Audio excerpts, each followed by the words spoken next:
Hello and welcome to episode 125, entitled How to Delegate.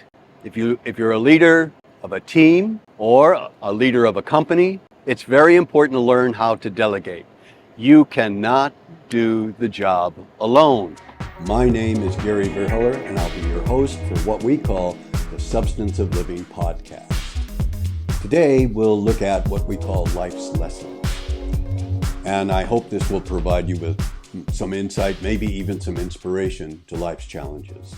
Let's talk about what it takes to delegate, successfully delegate. Because if you successfully delegate responsibilities and duties and tasks, your productivity will increase, your efficiency will increase, and your people will be inspired to take on more responsibility.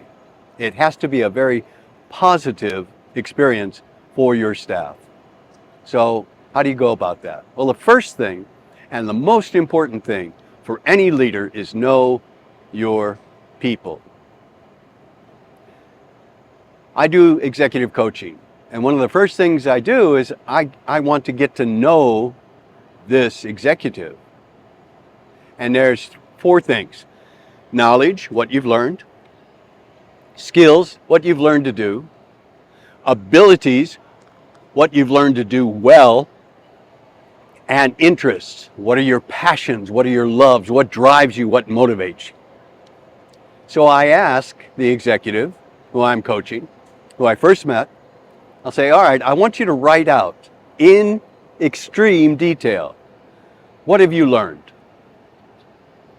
In extreme detail, what skills have you learned to do? I also want you to write out in extreme detail, what do you do very well? And last, your passions, everything that motivates you, everything that you love, everything that drives you, everything that inspires you. And I say, okay, write that, and next week we'll talk about it. Next week they'll come in, almost always for like knowledge. They'll talk about what they studied at university, which is okay. And I'll say, oh, this is good, okay. But I guess you didn't learn anything in high school.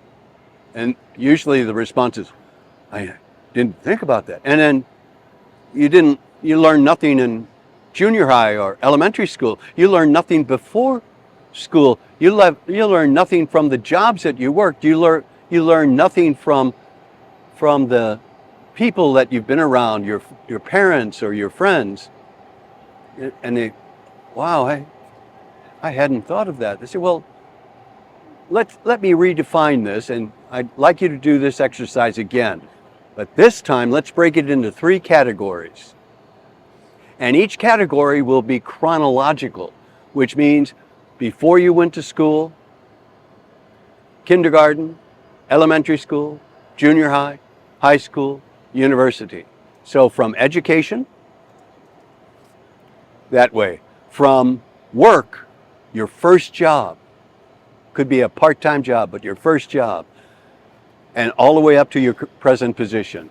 And from life, what did you learn from your friends? What did you learn from your parents? What did you learn from your family? Now I've got knowledge, skills, abilities, and interests of this guy. Now I can start to understand where they want to develop, and I can understand the foundation, what they do well, how to help them develop further skills. It gives me a wealth of information in order to serve them better. That's what a leader does.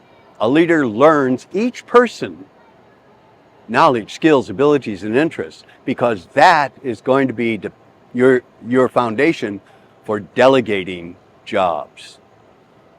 You need to first know your people. Second, define the task and the objective or the aim or the goal. Third, identify who in your team can take on that task. And you want to challenge them a little bit. Fourth, provide training and resources so that they have the training, the knowledge, and the skills necessary to successfully complete the job that you're delegating to them.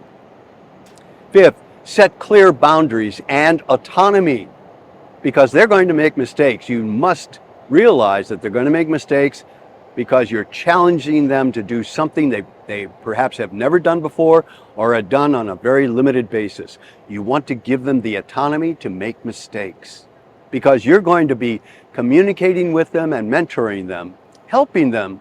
So when they make a mistake, okay, how do we correct this? How do you move forward? Go do it. And then trust. This builds trust. Let's talk about that just for a minute. These all have to be earned in this order. First, you must recognize. Oh, this person's doing a good job. Wow, they did a good job again. They did a third time.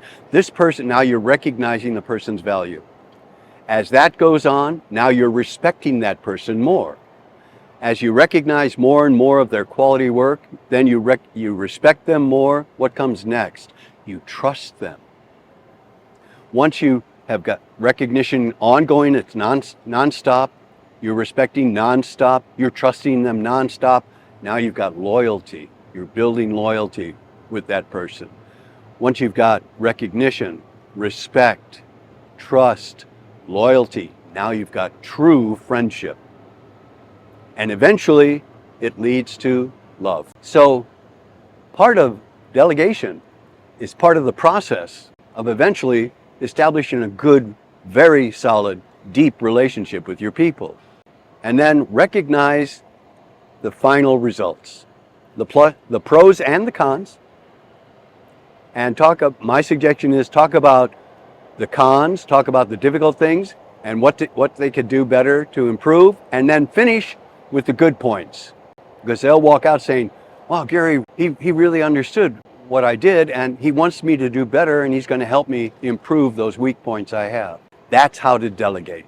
If you're successful at delegating, your team will be successful and your team will want to have more challenges from you because they know they're not alone. Just like as a leader, you're not alone. You have to depend on other people in order to move, in order to operate the company. You can't do it by yourself. Learn how to delegate. Thanks. Thank you for joining us today for the Substance of Living podcast. If you'd be kind enough to consider subscribing, you can contact us through Spotify or Apple Podcasts or connect on Twitter. Join us again next time for what I hope will help you navigate life.